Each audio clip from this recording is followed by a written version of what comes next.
Good evening, everyone. I'm Lena from the Business Centre. Obviously, if you can see me, that's great news because we've had some tech issues. I'm really, really glad you got to tune in anyway.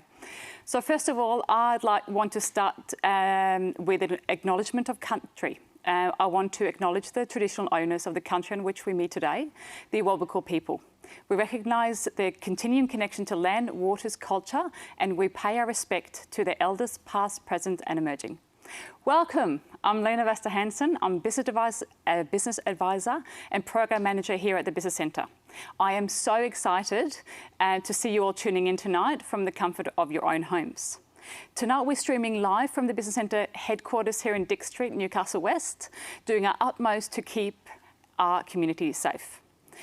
Do note this is a live event. In fact, it's our first ever live webcasted pitch event. So please bear with us. We have already experienced some technical issues.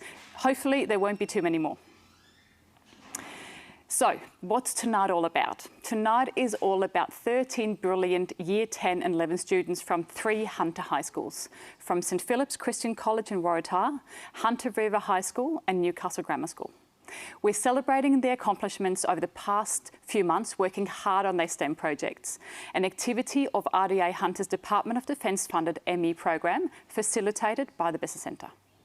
The aim of this program has been for these students to get a real-world feel or real-world view of what it will take to get their awesome project to market. Tonight you'll hear them pitch their ideas for the very first time. I'd like you to sit back and enjoy. We can't wait to share these students' great ideas with you. And here now is our CEO, Steve Waite. Thanks, Lena. We're absolutely delighted once again to be running this event, and in circumstances such as this, it's amazing that we've got a chance to do it through this technology. It's my favourite time of the year, apart from maybe Christmas. So we're delighted to be able to do that. For those of you who don't know about the Business Centre, we're a community invested organisation and we respond to entrepreneurs, people that want to start businesses. We work with government. We've been around for 34 years and we're absolutely here to help people sustain their businesses and to make their businesses part of the economy and contribute to the economy. And these young people give us great hope about the future of small business and about the future of good ideas. It's my pleasure to introduce Rick Evans, who's from RDA Hunter and has managed this program, and we're going to give Rick a little bit of time to say a few words. Thanks, Rick. Thank you, Steve. It's very exciting to be here tonight.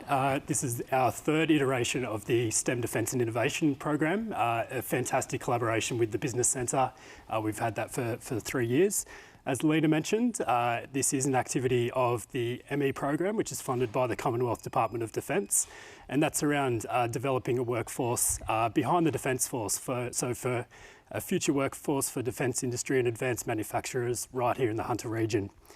For us, RDA Hunter is a regional development organisation. We're an economic development agency for the Hunter region, and we focus on developing the future workforce of the region, so ensuring that businesses in the Hunter have confidence that coming through the education system is students that have the skills and capabilities, particularly around STEM, science, technology, engineering and mathematics, to work in those future jobs and roles. The ME program has been going for about 10 years and it's moved from strength to strength, and this activity is absolutely one of the highlights of the calendar year. For us, in addition to the top mentoring that comes from the Business Centre advisors, we try to provide an industrial perspective.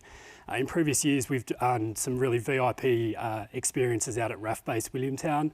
This year, due to some of the restrictions that everyone would be aware of, we were able to link up with Wing Commander Darren Clare over in Fort Worth in Texas, and he was able to run us through his day-to-day role just before he brought one of the Joint Strike Fighters back from Fort Worth in Texas back into Williamtown at Newcastle. So just to wrap up, I'd really like to thank RAF Base Williamtown, Boeing Defence, the Business Centre, in particular the 3 high schools, and with a big shout out to Dave Bonzo, to Rob Delbo and to Rob Barter for corralling the troops and getting some students involved for us. To our judges, so we have Claire Kluger from Boeing Defence, to Group Captain David Abraham, and to Kate Lyle from Be Innovative. Thank you very much for joining us again.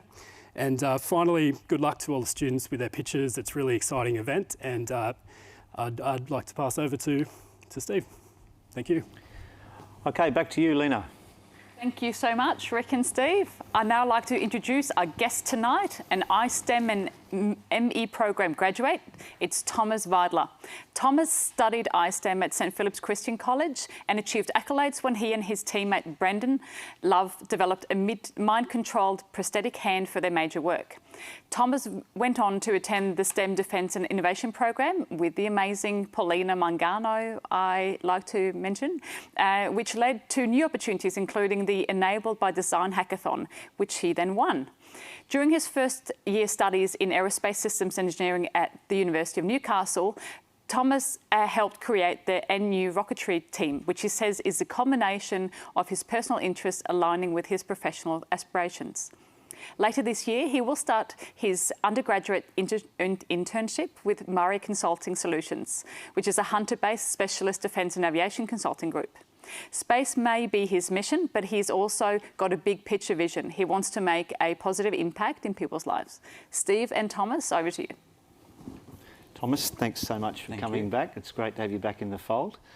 And what's it like to be back here in this program, involved in this program in this small way again? It's great. It's great seeing where I was over 2 years ago now, and seeing the same steps and be able to give back and think back what would I have wanted when I was doing this program 2 years ago, and how can I help? Yeah. So I've got some questions just to give us a chance to have a little bit more of an insight.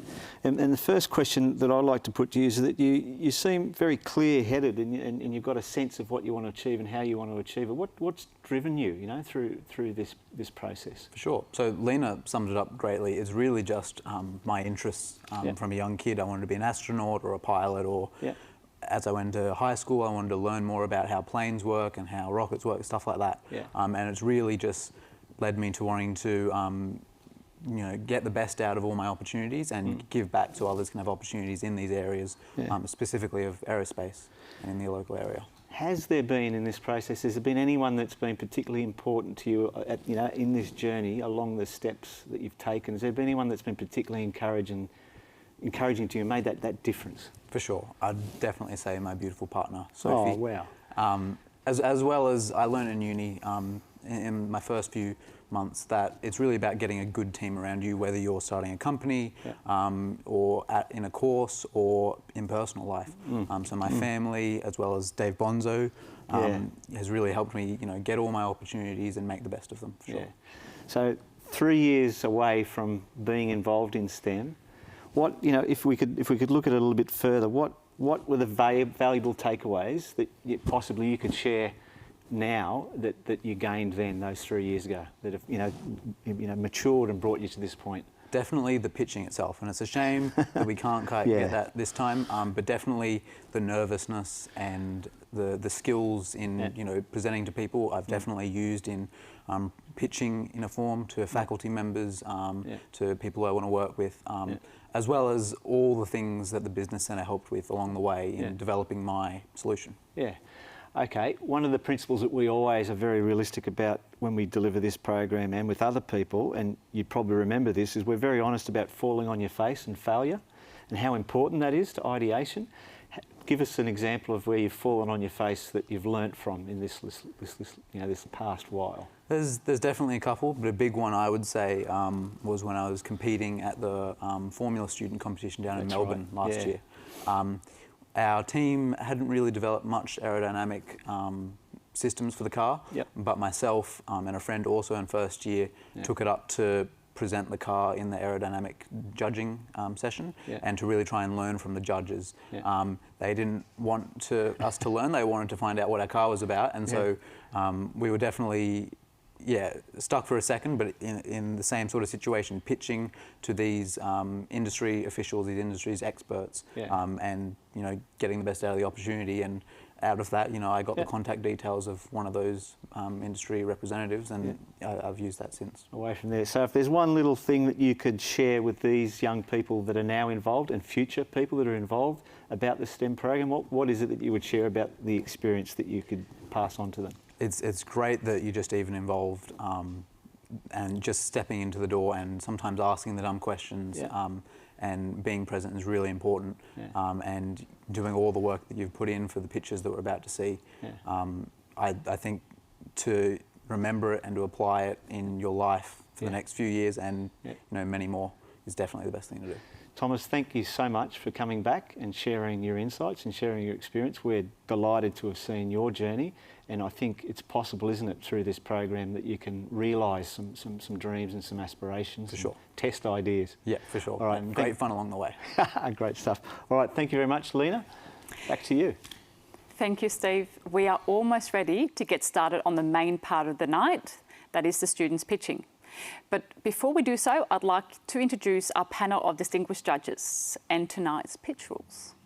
I'll start with Kate Lyle. Kate Lyle is the CTO of Be Innovative, founder and co-developer of BDAR technology. Kate has a degree in nuclear medicine from the University of Newcastle. She has been working clinically in nuclear medicine for 15 years. Drawing from her experience in solving critical problems in a health setting, Kate is now applying her skills to help solve the global challenge around food security due to the declining bee pollination. BDAR is a radar-like sensor for honeybees. It identifies, tracks and reports bee pollination activity in near real time. BDAR revolutionises pollination practices that have not changed in nearly 200 years.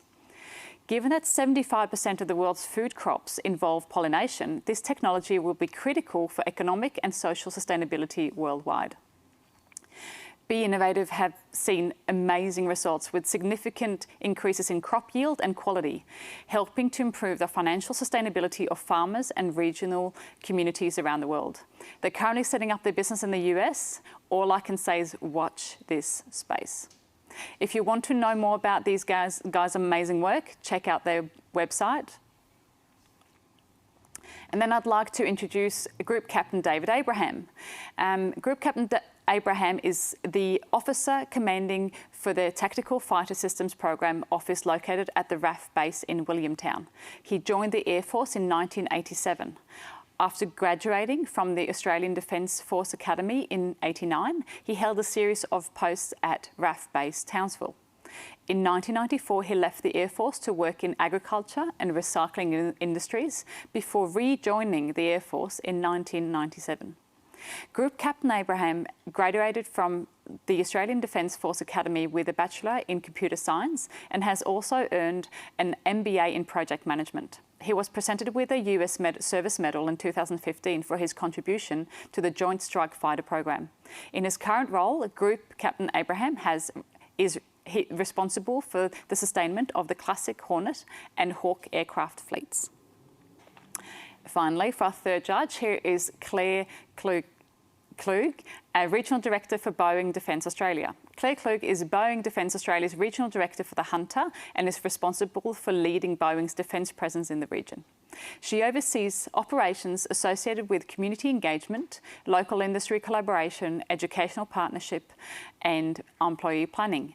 In addition to this role, Claire holds the position of Director, Wedgetail Programs, responsible for all Boeing activities associating with sustaining and upgrading the Air Force fleet of Wedgetail aircrafts. Claire started her career as an engineering officer at the Royal Australian Air Force. She commenced with Boeing in 2002 and has held many diverse roles, including Program Manager of FA-18 Classic Hornet Sustainment, Chief of Staff to the Managing Director, Senior Manager of Business Development and Senior Manager of Strategy and Operation. Now let's talk about the judging criteria. So we are not here to pick winners or losers. It's about giving our students an opportunity to pitch their projects for the first time in a safe and at the same time curious environment. All students will receive feedback from the judges and at the end of the night, our judges will do shout-outs or special mentions for each of the 4 judging criteria. The evening is split into 7 pitches. The students will have 2 minutes to introduce their team and do their elevator pitch, then 2 minutes to do their actual pitch. Yes, that's 4 minutes. When they finish, our judges will have an opportunity to ask a question each. So we have 4 judging criteria. The first one is the uniqueness of the idea. The second one is market potential. The third criteria is presentation of their idea tonight. And the fourth is the defence industry application. Are you ready? Let's start. For pitch number one, I'd like to introduce Darcy. Darcy is in Year 11, St Philip's Christian College, Waratah. Here is pitch number one. Hello, my name is Darcy Killen, and I am a Year 11 student attending St Philip's Christian College, Waratah, and I am an inspired inventor aimed at helping people in need. My passion is designing and creating unique and practical electrical components capable of assisting in areas where it is needed the most. In Year 10, I tasked myself with creating an automatically dispensing water cooler for my major project. I chose this particular project because, to be honest, I'm kind of lazy and also adore cold water, so I needed a device that would allow me to easily refill my water bottles and cups to quench my thirst. Successful in doing so, I felt compelled to make it even better. This is when the idea of the Besky was born. Although I strayed from my selfish needs and thought, how can I help others? That's why the Besky is targeted at Defence Force personnel to provide refrigeration in remote areas. Every day, there are soldiers out in the field in places such as the Middle East or even right here in Australia, serving and protecting our country so that we can live as free individuals. These people are working in extreme environments where it is inherently difficult to maintain appropriate temperatures to cool water and prevent spoilage of fresh foods. These important people are not able to carry a 6-foot fridge with them everywhere they go so that they can preserve their goods. Plus, there are no power outlets to run these fridges, so they are deprived of the luxury and benefit of these refrigerated items. The Besky is a thermoelectrically cooled, portable backpack esky capable of refrigerating water and perishable items such as food. The benefits of which are not only a supply of fresh, healthy food options and cold water, but the psychological benefit and comfort of having that replenishing beverage of chilled water and preserved fresh food after a hard day's work. This would boost morale within the work environment and support their ability to access a healthy diet. The size of the market is absolutely huge, including the entirety of the Australian Defence Force, Allied Nations Defence Forces, and even for recreational use such as hikers, campers, and orienteering. Further workplace applications could include the medical transportation of organs, researchers doing field work, and anything that requires long trips in remote areas. Future applications. Not every situation requires cooling, so that's why in the future I'm hoping to be able to not only cool the Besky, but to also reverse it and heat it instead to adapt to different environmental needs for cooler regions. I'm asking anybody who wants to support me in the journey of the Besky, both financially and morally, to assist with new ideas and improvements. Thank you for listening. That's brilliant. Thank you so much, Darcy. Are you ready for your questions? Yeah, for sure. Now over to the judges. Kate, would you like to start? Hi, Darcy. Fantastic Hi, how's it presentation. My question for you is, why did you choose defence as your first market opportunity? Well, I went into a Defence Force job when I'm older. I saw the idea of the from Tom Vidler. I actually talked to him, and that's just like a career path that I want to go through with electrical engineering. Well, it's fantastic, so well done to you.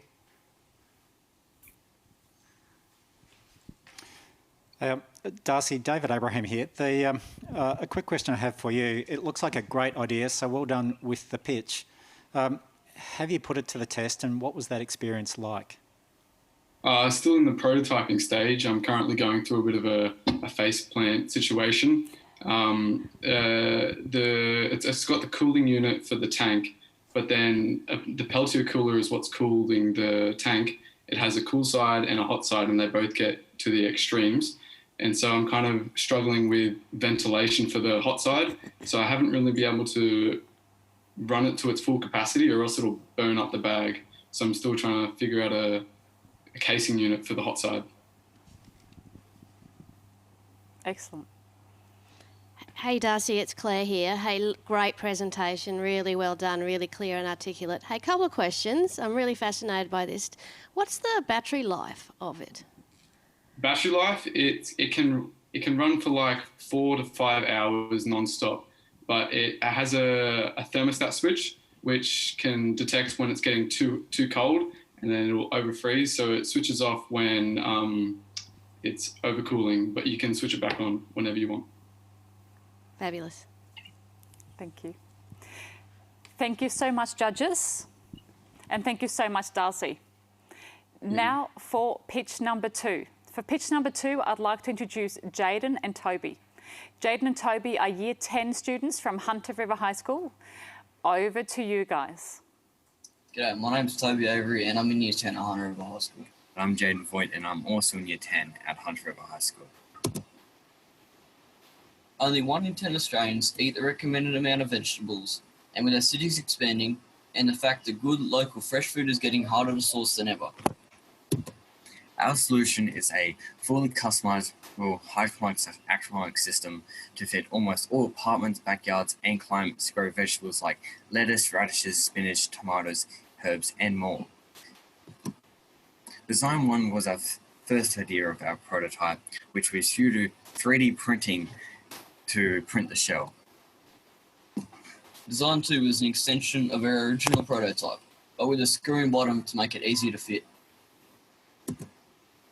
Design 3, we integrated our 3D system to a fish tank design. And these are our grow bed designs, built for a small backyard. In the photos, you can see different plants growing, like tomatoes, strawberries, and more. The grow beds use clay balls to soak up the water and nutrients and slowly release them over time. The black and brown grow bed is incomplete, but it is one of our more luxurious models. Our civilian market will include many designs, such as backyard grow beds, wall/window mounted frames, and many more, in which this market is anticipated to see a rise of over $553.4 million over the next 5 years. Aquaponics can also be used with our fish designs to make a coping mechanism/stress reliever for our customers. We hope to hit people who live in apartments and small housing blocks first. The defense applications for our systems provide fresh food to the soldiers wherever they may be, in any climates, as well as provide a morale boost for them on base, because who doesn't like fresh vegetables? Our vision is to create a cheap, sustainable, and user-friendly hydroponic/aquaponic system that can grow food anywhere in the world. We ask for someone to fund and partner with us to push our idea to the global market so we can make a difference. Thank you. And there are contact details if you wish to contact. That is absolutely brilliant. Thank you so much, Jaden and Toby. Are you ready for your questions? There he is. Claire, did you want to start? Yeah, sure. Thanks, Lena. Is this Jaden or Toby? Sorry. Sorry, this is Jaden. Hi, Jaden. It's Claire here. Hey, great presentation. One of the things that I really love about your idea is how scalable it is, right? So it can be something that can be used in a city apartment, or something that you can use, on a RAF base, or anywhere, right? So it's so scalable. Hey, quickly tell me, so you're talking about a civilian market potential of $553 million. Can you explain to me how you got to that figure? Toby, we were discussing it and Toby looked it up on a website. I had it somewhere, but it's in a notebook of mine somewhere. But yeah, it was on a website explaining how it's going to grow. That's a global rise of earnings of businesses who are using that. I think most of it's in America, but yeah, we got it off a website. I forgot the website name, so my apologies for that. No, that's okay. I'll put you on the spot. So, Jaden, it's David here. I'd like to just ask you a question about your innovative approach. I really appreciated the pitch covering your journey through several prototypes. But the challenge that you came up against that drove you to the next iteration of your prototype, what were they, and what did you learn out of that? Well, we started with the smaller one, just trying to figure out a way how we can fit lots of plants into a very small area. And our first issue, because I got one here, but our first issue was just the water going straight down. So we did come up with an idea to have water spray to the side to get to the plants. So we came with a few issues with that, and then we decided we should go a bit bigger, you know, because that's suited for, you know, small houses, but we should go bigger for big backyards or even, you know, huge areas. So that's when we scaled up to the grow beds, which we try to make it so each plant had their own room to grow. But an issue with that is actually pumping the water, because we use fish on the bottom for the nutrients and stuff. A big issue with the grow bed was mainly power. So in the future, we plan to have solar panels, power the pumps and stuff like that. Yeah, that's what I can think of. That's terrific, thank you. It sounds like a very interesting, innovative journey that you went on. So again, thank you. Hi Jaden, it's Kate. Thanks for your presentation, it was fantastic. I'm from an ag background, so fruit and veggies sparks my interest, so well done. Now my question to you is, have you thought about how you're going to sell this product out into the market space, because it's going to be a huge market for you? Do you think you might distribute it out through major outlets, say Bunnings, or do you think you might run it as a subscription service? Have you had any thoughts about how you might get this out to your customers? We did have a few thoughts about it, but we haven't decided which one we want to go. But I'm pretty sure we are leaning towards more of the Bunnings and stuff like that, because we're trying to push for everybody to be able to have it. So Bunnings and big retail people like that who can try to sell as cheap as we can get it, but so everybody has access to it. Excellent. Well done. You guys have got a big future. Thank you. Thank you so much, judges, and thank you so much, Jade and Toby. Let me introduce pitch number 3. For pitch number 3, I'd like to introduce Angus. Angus is in Year 11 at St Philip's Christian College. Over to you, Angus. Hi, my name is Angus Clayton and I'm a Year 11 student at St Philip's. Today I'll be introducing the 3MK or Multi-Method Manufacturing Kit. It allows anyone from hobbyists and product developers to educators to upgrade their 3D printers, adding CNC router, laser and more manufacturing methods. In turn, this allows them to cut sheet metal and wood, accurately produce stencils and printed circuit boards, as well as engraving pictures and text into a variety of materials. The 3MK solves the problem of having to spend thousands on laser cutters, CNC routers and 3D printers, which all take up lots of space in the workshop. In a survey of 30 3D printer enthusiasts, 80% said the main reason for not owning a CNC or laser was money, with 17% also listing space.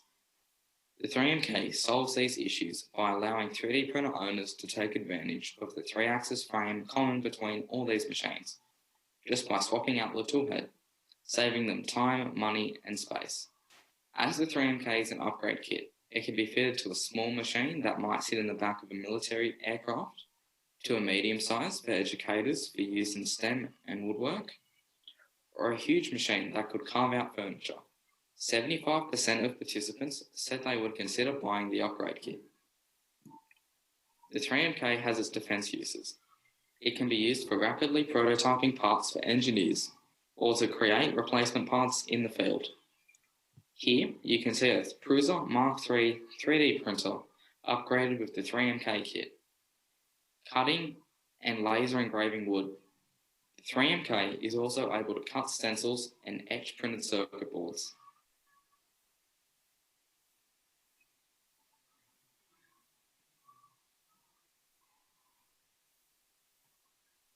I started this project in late 2019 as my Year 10 iSTEM major work. Now, with a redesigned mount system, the 3MK is able to cut and engrave with ease. The 3D printer market was valued at 25 billion Australian dollars. The 3MK is designed to bridge the gap in the market for makers who find the cost of CNCs and laser cutters too high.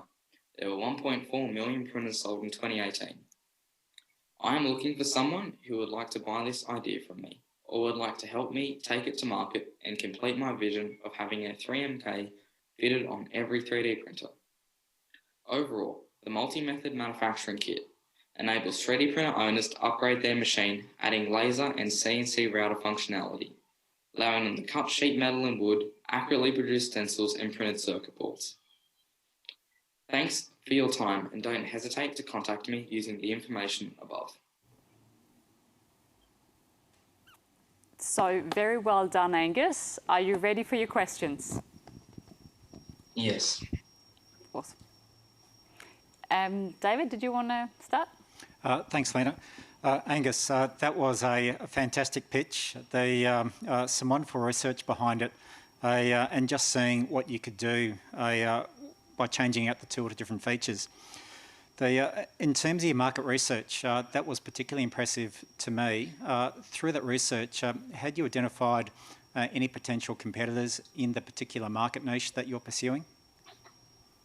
Yes, there are some, not very many, but there are some competitors that sell like a 3D printer that comes with the replaceable tool heads.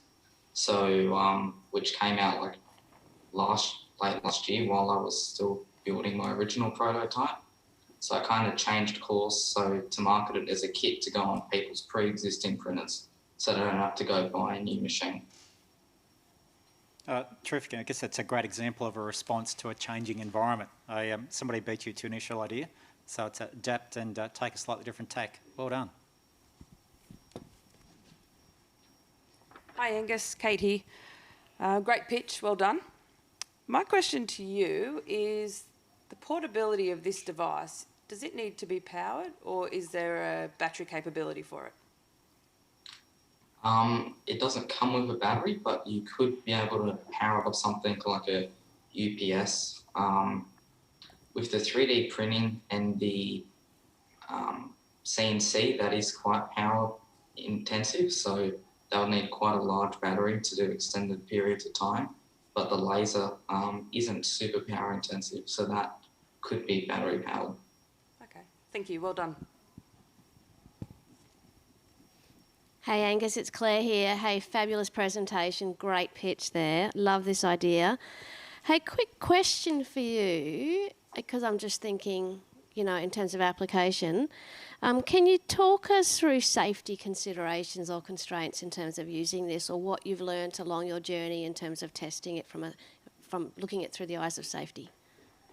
Yeah, so basically with the laser, right now to make that safe, when running that, it basically, for the video I didn't have this, but it goes inside of a black plastic container, so with a webcam, so that way you're not exposed to the laser at all, with like emergency stop if you take the lid off and stuff like that. But you can buy special acrylic, which is see-through, that'll just block that special wavelength. Yeah. Fabulous. It's interesting, if we go back for when I did engineering, all those sort of considerations weren't something that, were derived requirements, whereas now, safety is absolutely a derived requirement in everything we do.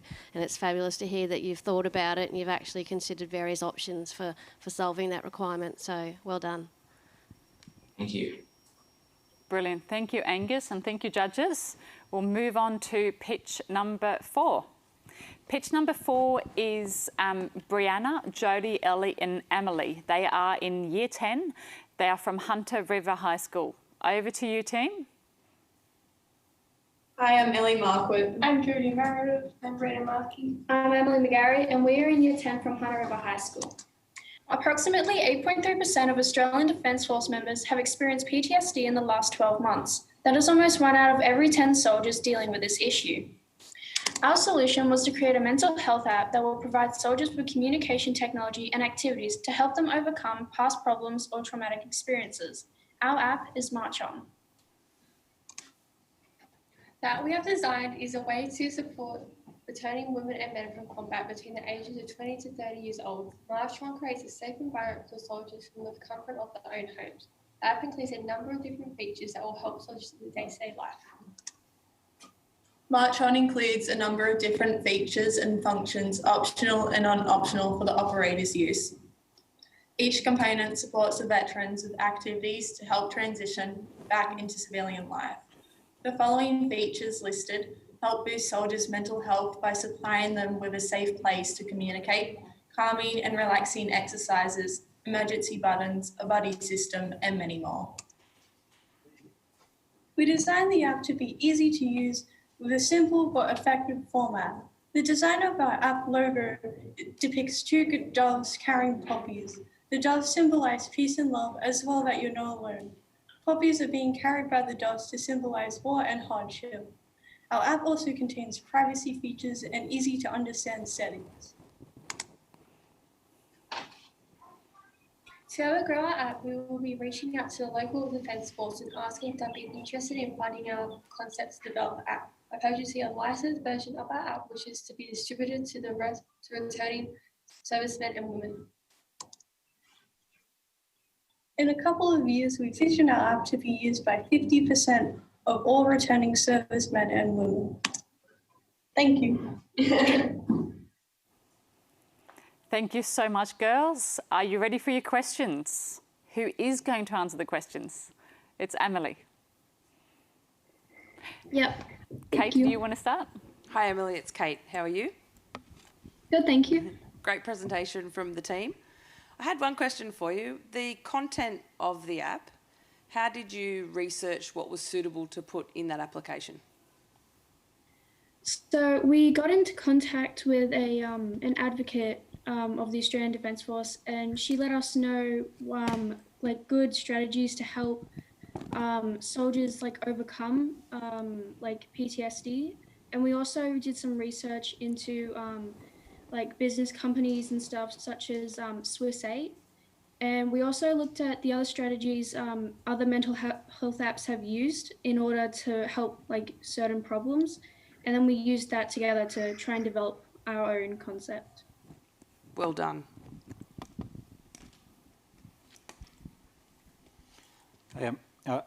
Emily, the fantastic idea that will be of great benefit to all the wonderful servicewomen and men who put themselves into environments that can challenge them with the mental health downstream.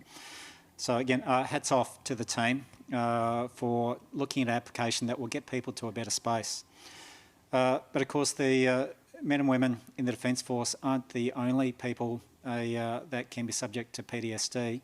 Have you looked at particular other areas where you might be able to apply that app with perhaps some tweaking to make it more specific to their work roles or environments?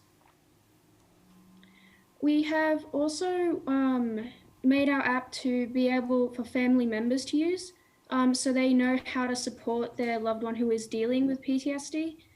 And we're hoping to start with a narrow market from 20 to 30-year-olds, and we'd like to expand that as our app grows to help get more attention to it. Terrific, thank you. Hi there, it's Claire here. Group Captain Abraham has stolen my question, but that's okay. Look, I love this idea. I think the application is really broad. Like Group Captain Abraham said, you know, the market could be a lot broader than defence, right? My second question was going to be, why did you pick 20 to 30-year-olds? But you almost answered that question as well. You know, look, I guess in terms of marketing, the market is really broad. You know, people suffer PTSD in many different careers, markets, and at lots of different ages. So, you know, big potential market there, and not just for Australia as well. So I don't really have a question here. It's just an encouragement for you to do some more research, look at police force, look at firefighting, and look beyond Australia too, right? And understand where could be the best market for you to pitch this, because you might find that there's less competitors outside of Australia than inside of Australia. So, well done. Great point, Claire. Thank you, Emily, and thank you, judges. We're going to head straight for pitch number 5. And good evening, everyone. My name's James. I'm Lillian. And I'm Jack. We are currently students who attend Newcastle Grammar School in Year 11. Studying engineering and physics, we all have a passion towards STEM and problem solving. Throughout this incredible opportunity, we have been able to further explore this through developing our solution to a global issue surrounding sustainable energy. Have you noticed the price of installing rooftop solar? Alternatively, imagine a compact turbine that runs on household grey water, adding to the suite of current renewable energy solutions. Tonight, we'll be presenting our solution, Pipe Hydro. We wish you a lovely evening. Enjoy. We're tackling these current issues, the expensive nature of electricity bills, the domination of non-renewable electricity generation within the current energy market, the price of current sources of alternative renewable energy options, the limitations of current renewable energy solutions, such as restricted application and dependence on environmental conditions. 80% of household water goes to waste. The distribution of the source for waste, known as grey water, can be seen in the water usage figure. 86% of electricity generation is from a non-renewable source, while only 2% is generated within the home. Furthermore, we've targeted 3 of the United Nations Sustainable Development Goals to ensure that we're assisting in the international effort towards current and future global issues. So our solution is our hydroelectric system, Pipe Hydro, helping households, businesses and organisations looking to reduce their carbon footprint by offering them an easy and viable option of harnessing clean energy within their own facilities. Through use of this product, energy wastage can be limited by harnessing gravitational potential energy within plumbing and drainage or through high pressure heads, enabling a reduction in reliance on mains electricity. Pipe Hydro adds to the suite of renewable energy options available, allowing households, businesses and organisations to pursue greener options surrounding energy consumption, while also avoiding the persistent increase in electricity prices. Our product, with a largely universal design and intuitive scale customisation, can be installed with minimal infrastructure or change or retrofitting into various location options. We'll be looking to work alongside architects and builders to allow for design refinement to integrate into new buildings. Potential applications of our product range from use in PVC piping for grey water in a home environment, to operation in sections of large stormwater drainage, to use in river systems on humanitarian missions. It also has commercial applications in areas where catchments of rainfall, such as Bunnings rooftops, could be run through the turbine before going into the tanks of water to be stored. In this way, there's the added benefit of electricity production alongside water recycling. We're currently prototyping on our road to market, and as shown here is a cross-section of our first prototype, which we're currently evaluating. At large facilities, this product, along with other renewable sources, can contribute to the function of a microgrid, where loads such as lighting can be operated either in parallel or independently from the main power grid. The global renewable energy market was valued at nearly $1 billion in 2017 and is expected to reach over $1.5 billion by 2025. Out of the scope of renewable options available in the market, we will be entering what is and is also projected to be the most lucrative segment. The Australian government's largest energy consumer, the Department of Defence, is increasingly turning to renewables to reduce costs and improve energy continuity and security. Our products can be utilised in defence bases where an excess rain can be filtered before going into water tanks, in addition to grey water pipes, in order to produce a quantity of electricity. We believe through this product, we can bring hydroelectricity to the market in the way that rooftop panels brought solar to the market, increasing the suite of renewable energy options available to customers. Through our next stages in design refinement and testing, particular design features such as the issues associated with moving parts and the nature in which maintenance can be done on this product will be evaluated.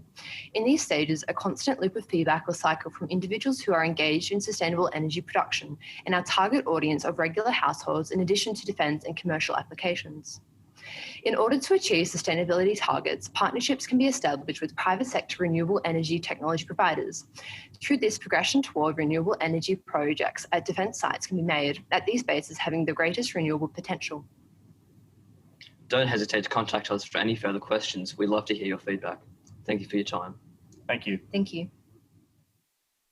Thank you so much, guys. That was brilliant. Are you ready for your questions? All three of you, brilliant. David, did you want to start? Yeah, we'll do. Hey, Lillian, James and Jack, great idea. The tapping into a potential energy source that's in pretty much every building around us. An idea that I haven't seen somebody try and exploit before. So I'm impressed with how you picked that one. The defence application, obviously you have in mind the massive infrastructure at some defence establishments. and just all the various pipes and stormwater drains that are floating around that. Have you been able to get to a point of taking it further for a prototype site that you look at incorporating it at this stage? No, we haven't yet. We're in quite a preliminary stage of our prototype. So at the moment, we'll be looking at refining the turbine and production of electricity within the prototype itself. But from then, that's a great thing we'll look into exploring for sure. Right. We've had an opportunity to talk to a rough engineer, and we have had some feedback on reviewing how we can apply maintenance on the moving parts within the pipe. And we've had a few different things we can test in order to go further in that project. Wonderful, thank you. In terms of a specific base, obviously Williamtown, I think, would be our next go-to if we were to implement it. And yeah, that's where we'll go to next. Thank you. Wonderful. Well, I look forward to the van turning up outside the base sometime in the near future, ready to install a kit. Well done, guys. What a great idea. My question to you, have you given any thought on, currently obviously you've only got a prototype, but how long you think the moving parts will last with grey water running over it constantly? Like, are we talking it'll need to be maintained, weekly, monthly, or maybe you can develop some material that will push it out to maybe a yearly maintenance? Well, I think we came across that issue once the RAF engineer raised that point to us. And I think, yes, obviously the moving parts is an issue. We don't have any values or numbers to give you, unfortunately, with the testing. But in terms of production, we're thinking of 3D printing or perhaps other more durable materials that would help improve the duration of the product. Yeah, it's fantastic. Well done, and good luck to the three of you. Thank you. Thanks. Hi team, look, brilliant idea. I have not heard of this before either, but I am curious about that. Do you have any competitors that you're aware of? Is someone doing something similar to this? Sorry. Yeah, right. Not on a very, not on the scale that we're doing it. There are competitors in terms of pipe hydro type products in long kind of pipes from facilities into facilities, so between like dam facilities and power stations in large pipes. Yes, there are products like this on the market, but on a household scale or on a scale that it could be applied to defence or any household type infrastructure, no, there's not currently any on the market. However, we did some research, and there are some designs overseas where they use this sort of system where in an apartment they'd use the potential energy of the wastewater going down. So there have been, it's never gone into market and it's never gone any further than that, but there has been some research overseas about this application. No, fabulous. I think it sounds to me as you've done a lot of research and really thought about this. I can't wait to see that van pull up at front of the base. I'd love to see this prototype. Recommend you sort of, tailor design your prototype for something that doesn't have competitors. And then, you'll be in a great position. Well done. Thank you very much. Thank you. Thank you so much, team. Thank you so much, judges. Okay, so for the pitch, number 6 is Max. Max is in Year 11 at St Philip's Christian College, Waratah. Over to you, Max. Hi, my name is Max Daniels. I'm a senior student at St Philip's, Waratah, and I'd like to introduce you to the power of play. The story of the power play begins way back with George. This is George. Years ago, when George first put solar panels on his roof, the panels were shiny and new. Now the panels, like George, aren't as effective as they used to be and have been pulled down and replaced. In 2019, while I was working at a school holiday job with a solar company, I saw pallets of replaced solar panels coming back for disposal. When I asked what happens to the old panels, I was told they end up as landfill. Realising that the panels, just like George, still had a lot of useful life left in them, I wondered how we could apply that potential for use in other applications. At the time, I became aware of efforts within my school to support developing communities in Malawi. I knew the positive impact that clean power supply could have on education through the ability to study and do homework after school and in the evenings. I wanted a product that would light the way, literally, for these students. A product that would also help with farming by being able to charge mobile phones, which were increasingly being used in Africa to learn more efficient farming techniques, check weather forecasts, and monitor stock prices. So I started to think, how could this work? I wanted to connect the panels to a battery, but it needed to be portable. I needed to be able to connect to any size solar panel, so we could use all types of discarded panels. To increase flexibility on charging options, I wanted to be able to charge the battery via solar, car, or 240-volt power point. So far, so good. But for my commerce and business studies, I knew I would need a product suitable for use in the domestic market in order to subsidise the units for developing communities. For this to be possible, I'd need to market the power play to the Australian consumers, including the Australian Defence Force. While the product has a multitude of uses, being able to recharge reconnaissance drones in remote locations would be a very handy tool for the ADF. Product development. To target the camping market, I needed a hook, so it was time to pump it up. Thrown some weatherproof speakers, a Bluetooth-enabled Raspberry Pi, and a 60-watt amplifier, and the power play was born. Boom. According to Tourism Research Australia, there were 7.2 million trips to free camping sites made in Australia in 2019. If less than 0.1% of those campers bought a power play, I could donate one power play unit for every 6 units sold. Since its inception in 2019, I had ideas about how to change the power play and how the power play can be adapted and changed. And here we are, that's the power play story, and that's where you come in. I want you to help me realise my vision and invest in my idea to change lives in many ways.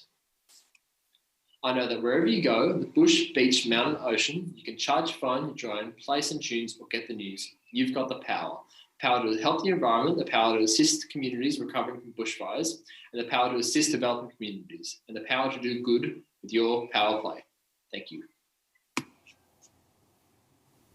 That's awesome, Max. Thank you so much. Are you ready for your questions? Yes, I am. Brilliant. Claire, did you want to start?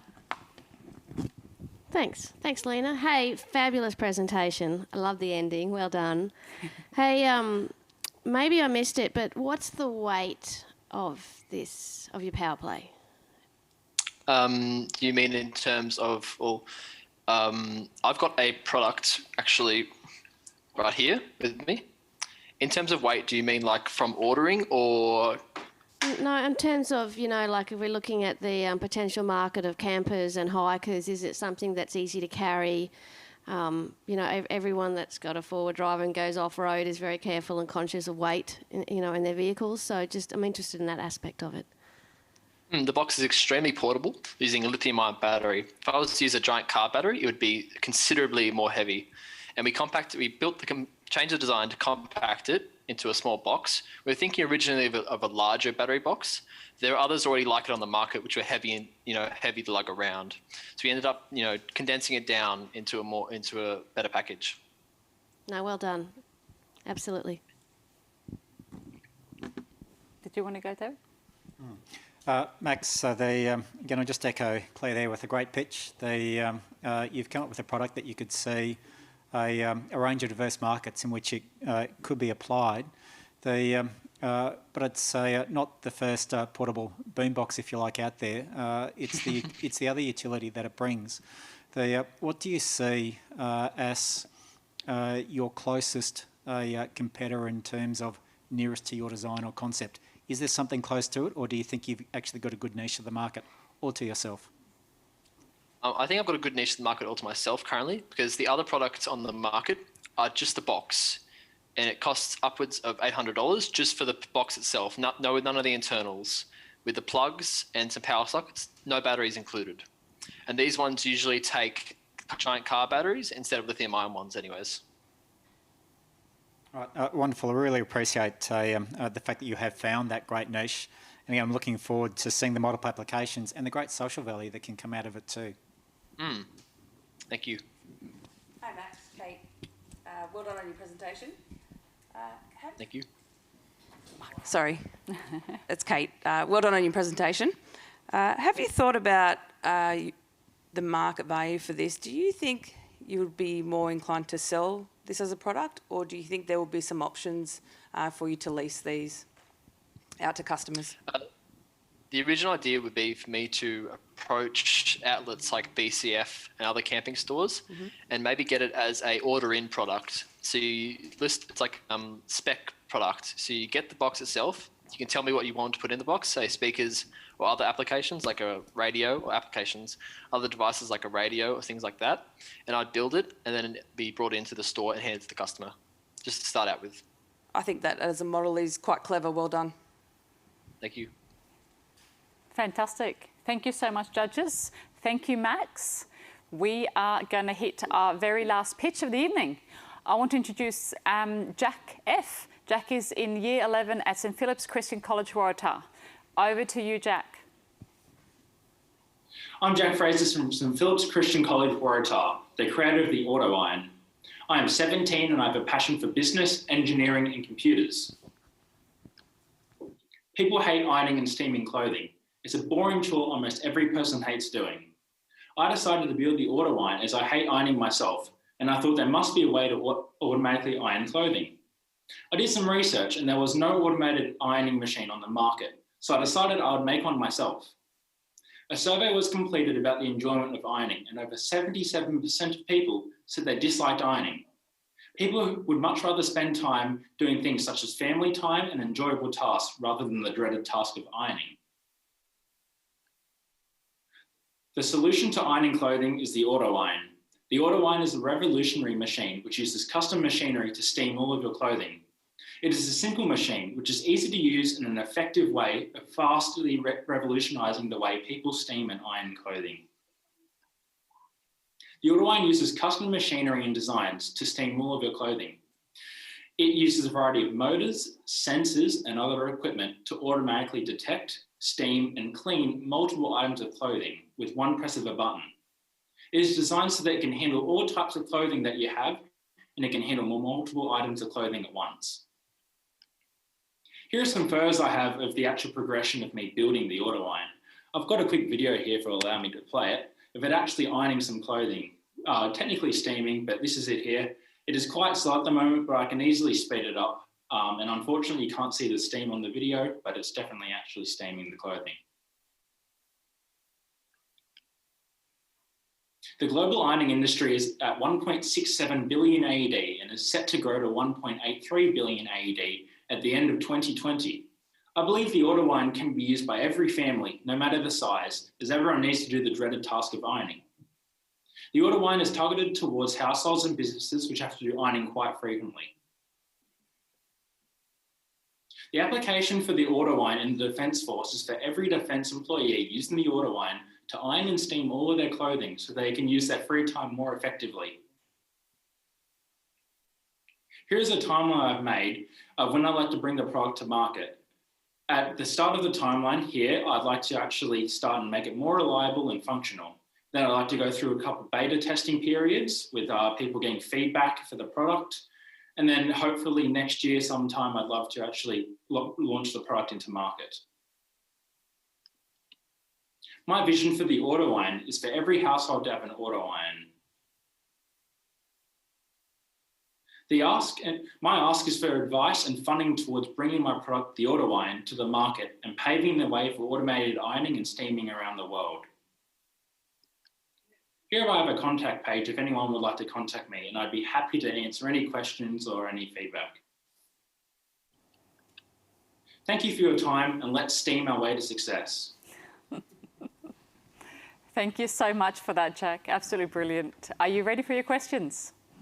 Yes, I am. Beautiful. Did you want to start, Kate? Sure. Hi, Jack, it's Kate. Well done on your presentation. I also hate ironing very much, so this sparked my interest. But I also have young children, so looking at I realise you're in prototype phase at the moment. What thoughts have you given in making this safe for the household? Yes, so definitely. So at the moment, my prototype design doesn't have a shell, but my mum gave me the great idea to actually have it mounted inside of a wall, so it's like a pull-out device. Yes. And to do that, I just make it a bit slimmer, which is easily doable. The main benefit of this is that it's not like a traditional iron, which is quite dangerous if you leave it on, which can lead to house fires and other stuff like that. And so it's much safer, and it's much safer not to have a hot metal plate like an iron sitting around your household. And so my machine has a lot of design and coding, so that it actually has run-out detection, so that if anything's knocked or anything's bumped, it will stop itself. So if there's any accidents happen, it will stop itself from like any injuries. But for my final design, I'd love to have a Atron enclosure, so it wouldn't be fully exposed and you wouldn't have all the electronics everywhere. So yeah, that'd be much safer, and it's much better for people who want to have like a bit of a neater household, I guess. And the other thing you could also think about in your design is having it bench mounted as well in laundries. But well done. Definitely. That's a great idea. Thank you. You're welcome. Hey, Jack, it's David here. I really enjoyed your pitch. As somebody who's regularly ironing uniforms, I greatly value the time saved, and and getting a little bit of quality time back with the family. But in terms of the potential you see for it, you've hit on one key market for defence. Everybody likes a smart, sharp uniform. Have you looked at a particular demographic that would be probably a greatest potential market for you? I would say, would this be inside defence or outside of defence? In general, I appreciate the defence application, but have you targeted a first potential market? Yeah, so initially my market would probably be towards families, as I need to do quite a lot of ironing.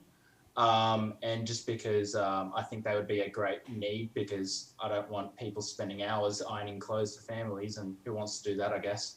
So I guess that would be my first target market, while I still develop the product, and increase it and make it better.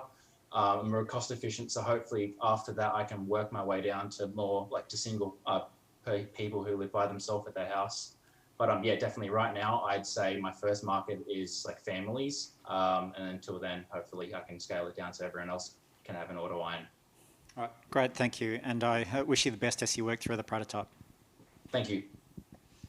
Hey Jack, Claire here. Hey, fabulous pitch once again. Everyone's done an awesome job tonight. Hey, I also hate ironing. I'm one of those 77%. So if you want a beta test, I'll put my hand up to volunteer. Right? I think this is awesome. Hey, I've got a little bit of a question in terms of bring it to market. Have you done any analysis yet based on production costs and what the potential price to buy would be, and potential revenue earnings? So at the moment, because it's still in my testing phase, I haven't done any account for how much it's going to cost me to build a shell and all of that other stuff. But at the moment, I'd like to bring it to market for about $850, which sounds like a lot, but when you consider the amount of time people spend ironing, especially in families, I would say it's very much worth it. Especially because it's not just a one buy. You can have it for years and you continually use it. So if you add up all those hours which you spend ironing, I feel like it's very worth it. But yeah, I'd say about $850. That's the target price I'd like to sell it at, which would still leave some room, for profits for, still tweaking the product and actually making it better. But yeah, that's about my price range, about $800, $850. Okay, fabulous. It's good that you've done that analysis. Thank you. Thank you so much, Jack, and thank you so much, judges. We are now going to let the judges compare notes, and we'll have a look at what a few of the students had to say about the program earlier. My name is Jane Voigt, and I'm in Year 10 at Hunter River High School. And the best part of the program for me is just the great environment that is there. Everybody gets along, and there's nobody is judged for questions, even if they're a bit ordinary questions. Just a great environment. I really like that. Best thing I've learned would have to be best thing I learned would probably have to be that feedback is critical. You need feedback from everyone so you can develop your idea to what people want and need, stuff like that. Yeah, that's probably the best thing I've learned. I'm Toby Avery from Hunter River High School, and I'm in Year 10. The best part of the STEM program for me is being able to understand and develop our ideas into something that is a reality. You need to critically understand your idea and the audience to make something worthwhile. Shout out Delbo for helping us, Yeah, Delbo's pretty mad. He helped us a lot. He especially when we needed supplies to do something, and we're like, we need this to be able to do that, and he's like, okay, I'll be able to get that, and this is how you can do this, and like we're a good person to bounce ideas off. And also our classmates, because we go up to our classmates and like we'll tell them our idea, and a few times a few of them will come up and like, oh, you can do this instead, and it's actually really helped us. So that's it. So I reckon we're done. Hi, my name's Jack Fraser. I'm in Year 11. I'm from St Philip's Christian College, Waratah. The best part of the STEM and Defence program for me would have been all the mentoring from all the staff about how to start a business, and including facts such as how you start up the business, what you aim it for, how you target your product towards your target market, and not just developing the product, but actually targeting it towards your consumer base you're wanting to sell it to, and how you're going to sell it just after the production phase of actually building your model, like how you're actually going to market it to people and how you're going to actually sell it, because you can't just rock up with an idea and have no idea about how you're going to sell your product to customers. For shout outs, I'd like to thank Mr. Bonzo, our iSTEM teacher, for encouraging us to participate in this and just helping us throughout the project and any quick questions. I'd like to thank the staff at the Business Centre and REA for hosting this event and actually allowing us to build our products and show it in front of our audience. I'd like to thank all the RAF engineers and people that were on our Zoom call and really helped us, develop our project and just bounce ideas off so they could, give us tips and tricks for our project. And I'd just like to thank my family, I guess. They've just been really supportive of my project and just helping me financially sometimes when I've needed that help. The last thing I'd like to, give is probably Sam, my mate Sam. He's been helping me a lot with just coding, because as much as I know basic coding, I'm not into the real deep stuff. So I like to thank Sam. He's helped me with a lot of the, the technical side of the development and towards making it like a really easy UI and pretty intuitive software.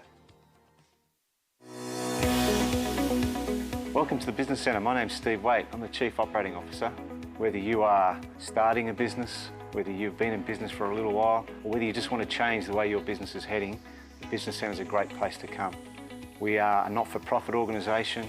We offer one-on-one support with our fantastic business mentors. We offer workshops and all sorts of aspects of business at just the right point in time, and we're here to help. My name's Paulina Mangano, and I'm one of the business advisors here at the Business Centre. We've been doing what we do for over 34 years, and what we do is help business. So we help business from the mid-coast down to the central coast and all of the Hunter Valley. Being in business isn't easy. Often when we start a business, we're very vulnerable, or when we're in business, there's stages of business where we're vulnerable and we need that support. At the Business Centre, you can get that. You can get one-on-one support with one of our business advisors who are so dedicated to what they do, so experienced in business, they can really support you, and you can develop that important relationship with one of our fantastic business advisors. So whether you're thinking of starting a business, you're in business and you like to change things, you like to scale up, you like to go into a different direction, we're here to help. So our focus is helping you get what you want. We work out where you're at and then we help you get there. So we've got all the tools that you need, and more importantly, we can sit with you and work out which tools are going to work best specifically for you. So there's no general template, there's no this is what you do for every business, because I think, as we all know, there's no one fit. So we work out what works for you and we're there to guide you along the way.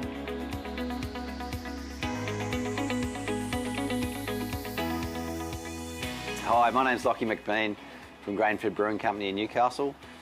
I've been in business for the last 6 years. I've been with the Business Centre before I started this business for them to help me out with starting the business, setting it up, working with IP, and I'm still with them. I'm still using them on a weekly basis to help me out with where my business is going now. I'd highly recommend, wherever you are on your journey within your own business, whether it's starting it midway or ending it, to go and contact the Business Centre and get some advice. The advice is invaluable. I'd highly recommend going to see them. It's helped me massively, and I think that can help you as well. Come to one of our 2-hour workshops just to get that taster of an area of business that you need help in. It could be Xero, it could be how to use digital media. And if you want to take a deeper journey, come to one of our master classes where we've got one of our expert presenters will immerse you for a full day so that you come out knowing everything you need to know about that part of your business. We deeply value our capacity to help people, to support them, and to be an honest broker in that journey. So our approach is one that supports people in the best way possible for them to achieve what they really need to achieve, and we're with people for the long journey, for the long haul, because business ain't easy and you need someone on that journey for the whole pathway. If you want to find out more about us, come in and meet one of our business advisors or participate in one of our programs, just visit our website at businesscentre.com.au and you'll find everything you need. So we'd love to see you at the Business Centre. We can help you with your business. We're not for profit, so you're our focus, and looking forward to seeing you. Thanks very much.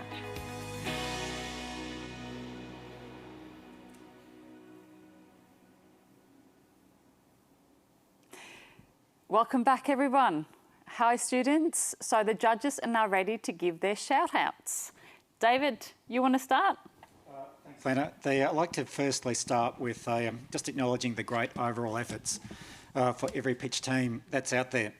Because what you really pitched tonight is not just your individual project or product, it's another very important product as well, and that's you as individual STEM innovators. And I really look forward to where that part of your product goes in future. So again, thank you for being bold, taking those first steps and presenting some great pitches tonight. I'm going to start with a shout out to Darcy for your work around the Besky. I really appreciated that you came up with a product there that can serve a great need, a great purpose, so particularly helping people take products that need to be temperature controlled into extreme environments where they don't have a choice but to work in that environment, with the benefit that people can exploit that for fun recreational purposes as well. So great you focused on a core need that can be expanded into other beneficial markets as well. Well done. Hello, students, it's Kate. I just want to say congratulations to you all. Clearly, you've all done the hard work and it's paid off tonight. What a great journey you're all on, and keep going, because all your products are fantastic and will be fantastic. I'd like to do a shout out to Toby and Jaden, the vegetable beds. I really liked seeing all the different prototypes that you've come that has come to fruition. I really liked seeing that you've thought about this. We've started with this. What's the next step and how can we make it better? I also love the fact that you've looked at there's many different markets and you're tailoring your prototypes for that. So well done. I have the next shout out, and this is for Angus with the M3K application. I could see a definite benefit for that in a defence environment. Quite often, defence units can deploy quite long ways away from home, and it usually requires taking a large amount of equipment with them to support all the needs of the equipment that they need to operate. Also, working a long way from home, supply chains to send product to where they are working can be long, can take a long time, and aren't always reliable. So the ability to take a compact, multi-use item where you can manufacture or use it for various multiple purposes is a fantastic idea. I look forward to seeing that come onto the market at some point in the future. Well done.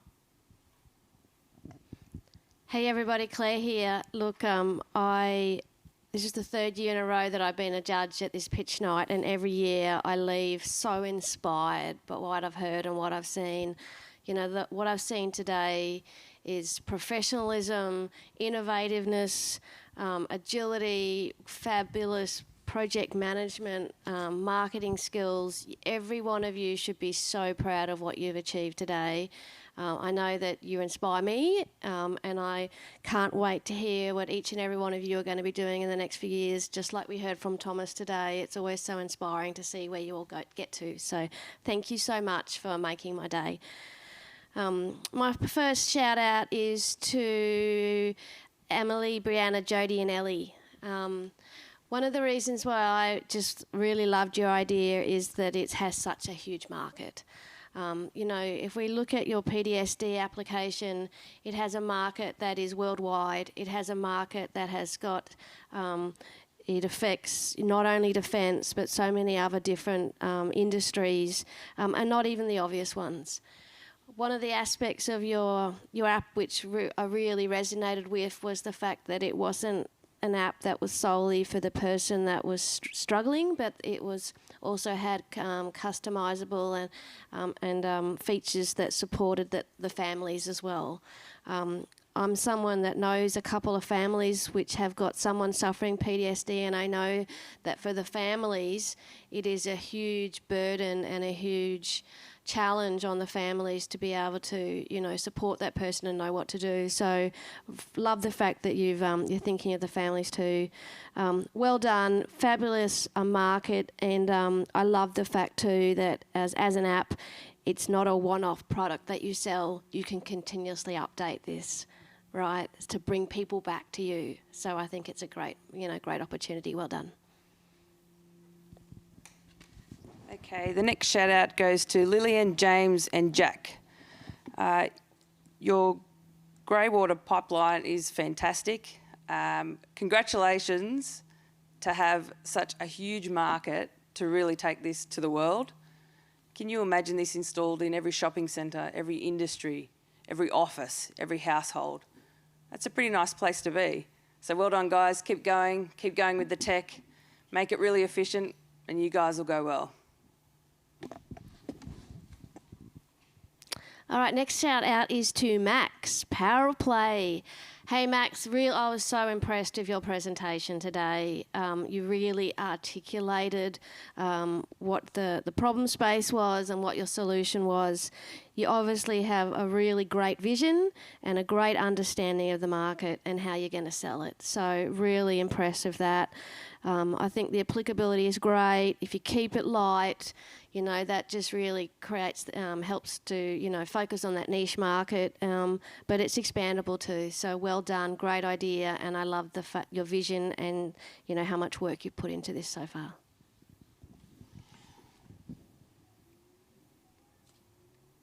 And I'd like to give a shout out to Jack. Jack, your concept with the auto wine, the way in which you went about identifying a potential market based on solving not so much a problem that people have, but taking away a chore that they don't necessarily like doing and would better spend that time elsewhere.